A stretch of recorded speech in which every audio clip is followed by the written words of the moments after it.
The first question I want to ask you is that, of course, Donald Trump has fought this election, and he's fought it, with the help of his friends, including people like Elon Musk.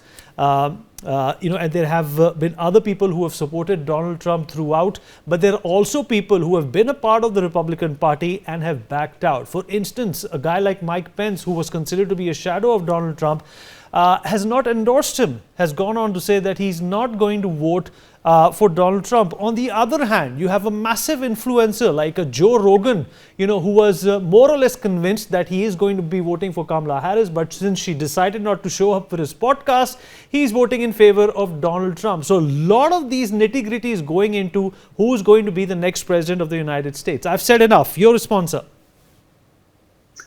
Well, it's so interesting how the American electoral process works and doesn't work, you could say.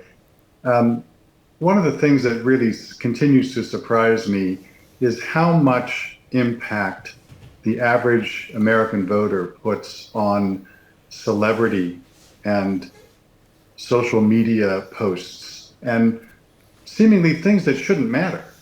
What should matter are the issues and what the candidates say and whether there's substance behind them and whether they're believable or not.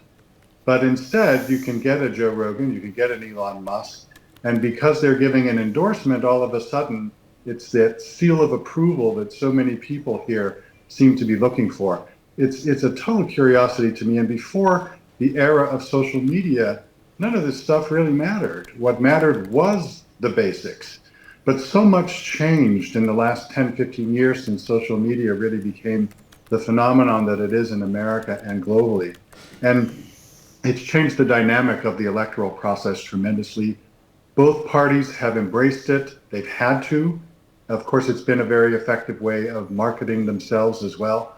And we're just seeing this evolutionary process here about how the electoral process and the candidates are constantly adapting to what they think public opinion wants to hear. For more such videos, subscribe to the Newsx YouTube channel, hit the bell icon.